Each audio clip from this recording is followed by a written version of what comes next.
Part 4.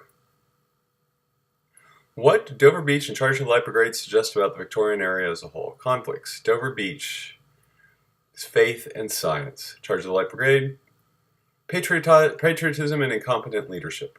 Overall, poems represent the conflict between old established ideas and the current awareness of realities that conflict with the establishment.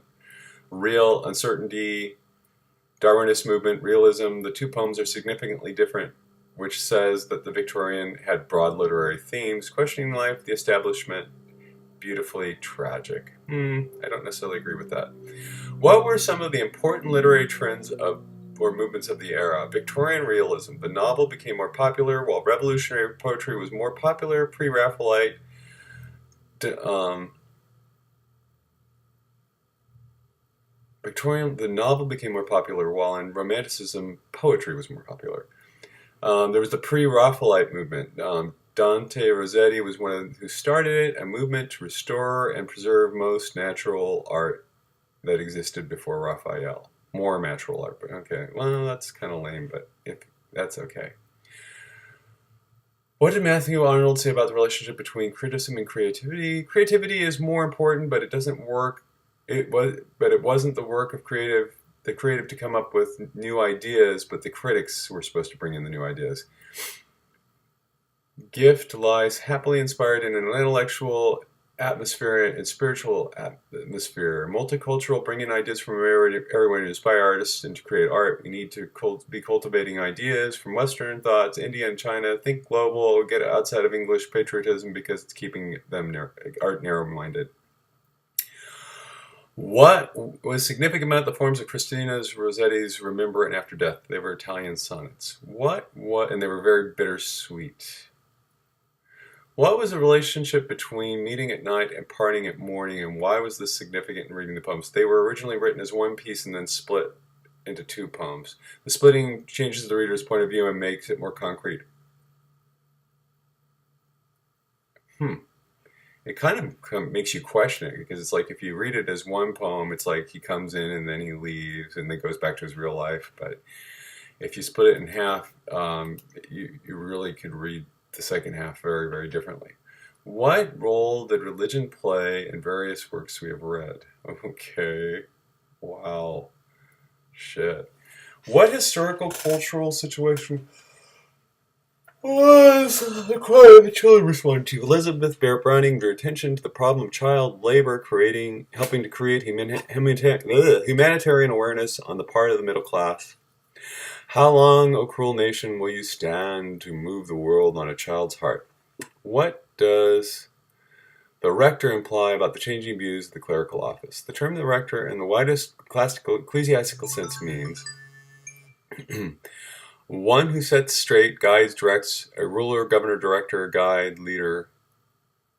How does this relate to the broader guard of Victorian professions? Maybe it refers to the system of buying placement rather than earning it, a commentary on how such positions were gained. It was really about how the rector, all of his training, institutionalized him and removed him from society, kind of in like a monastic tradition, so that he didn't really have any idea how to relate to people and really perform any of the duties that he was supposed to perform in his office. What views of imperialism were represented by Kipling's poetry? Kipling was a strong proponent of imperialism. He believed it was Britain's duty to govern and civilize colonized lands, that imperialism benefited the world. He was named Prophet of British Imperialism by George Orwell. My goodness, prophet.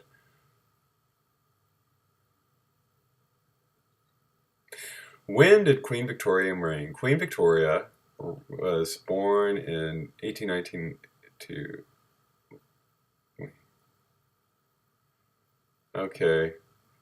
to January 1819 to January 1901, was the monarch of the United Kingdom of Britain and Ireland from 20th June 1837 until her death. From May 1st, 1876, she used the additional title of Empress of India, and she never went there. When did the Victorian period in literature begin?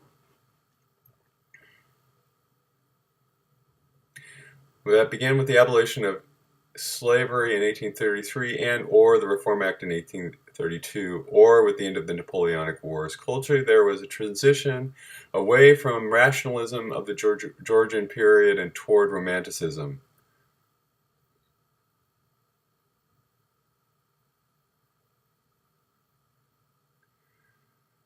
And mysticism with regard to religion, social values, and the arts. Are these necessarily the same thing? No, though there is much overlap. The difference was a change in political and social reform. What significant change or changes resulted directly or indirectly from the Crimean War? In international relations, the era was a long period of peace known as Pax Britannica and economic, colonial, and industrial consolidation temporarily disrupted by the Crimean War in 1854. Britain joined Turkey and France in fighting Russian encroachment in the Middle East.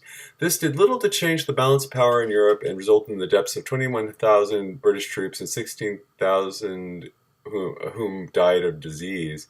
This led to hospital regulations and modern nursing as we know it, as Florence Nightingale was dispatched to the Crimea to superintend Britain's female nurses.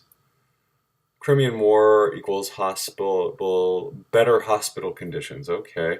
How did the technological advances of the era change the way Victorians experienced the world? An important development during the Victorian era was the improvement of communication links, stagecoaches, canals, steamships, and most notably the railways all allowed goods, raw materials, and people to be moved about rapidly, facilitating trade and industry. The Victorians were impressed by science and progress and felt that they could improve society in the same way they were improving technology.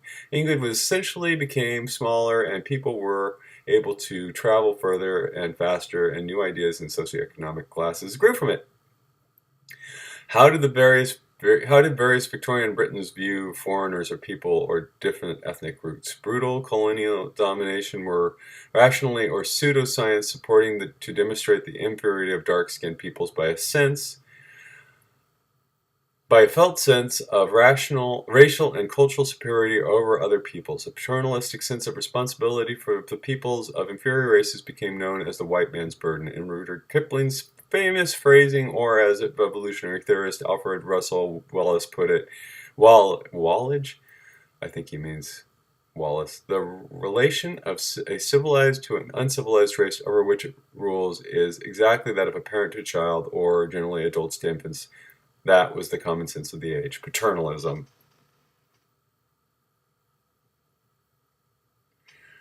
All right.